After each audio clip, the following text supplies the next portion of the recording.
Okay, so Kid Icarus is something that hardly anyone talks about anymore. And honestly, the last game that came out was back in 2012. The series started back in 1986. There had only been three entries total. The first entry was on the 8-bit NES console. The second entry was on the original Game Boy console, which was in black and white back in '91, and for whatever reason, Nintendo decided not to really do anything with this series up until the early teens when Kid Icarus Uprising came out on Nintendo 3DS. Because, like, honestly, it probably would have made more sense to have the second Kid Icarus game on, Super Nintendo or something like that. But it is what it is.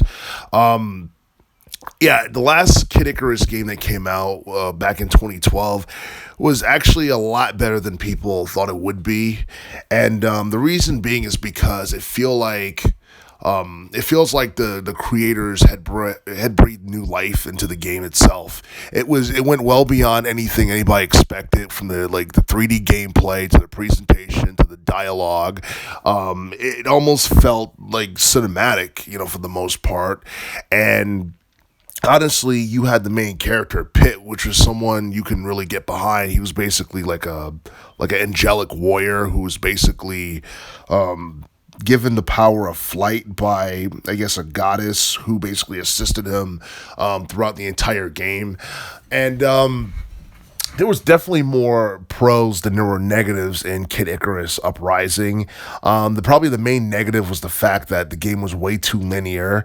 But at the same time, I feel like this is a game like that should have been on the either on the Wii or the Wii U console. But at the same time, the Wii U console was a commercial failure, as everybody knows, and Nintendo 3DS was way more popular.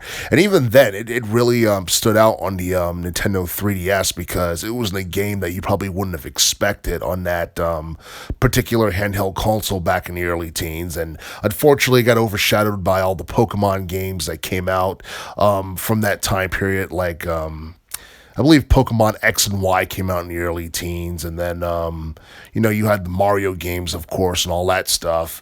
It's just that for the longest time, Kid Icarus has been irrelevant, and people haven't really cared about it. And the fact that the game had that hiatus period that it did for it was on like a 20-year hiatus, before Uprising came out, and it only reached like over 1 million. Some people would think that they would have sold more than it did, but at the same time, I guess like Kid Icarus is not necessarily a game or a video game series that a lot of people can relate to, because when it comes down to video games in general, like, people want something that they can relate to, whether it's a third person shooter, which this game was, by the way, or whether it's a first person shooter or an action adventure title that's more grounded in reality.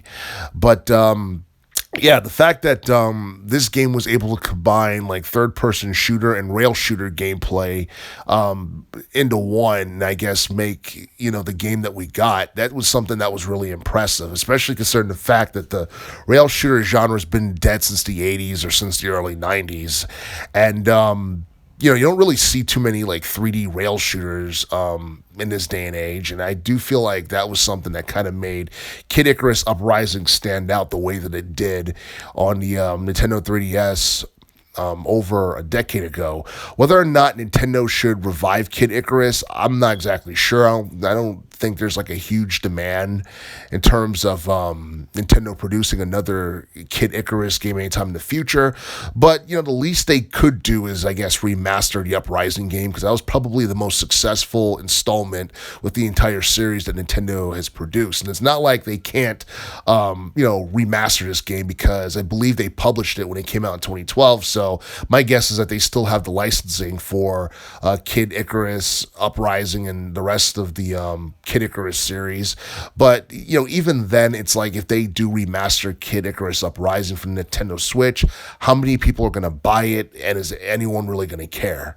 You know what I mean? So I mean, a new game would be very intriguing, but at the same time, the chances of that happening right now is like slim to none because it seemed like Nintendo has bigger fish to fry and they're focusing on franchises that actually bring in more revenue, whether it be Mario, whether it be Zelda, whether it be, Fire Emblem or Splatoon or Kirby or what have you. Nintendo has bigger fish to fry, and it seemed like the Kid Icarus series basically got lost in the shuffle.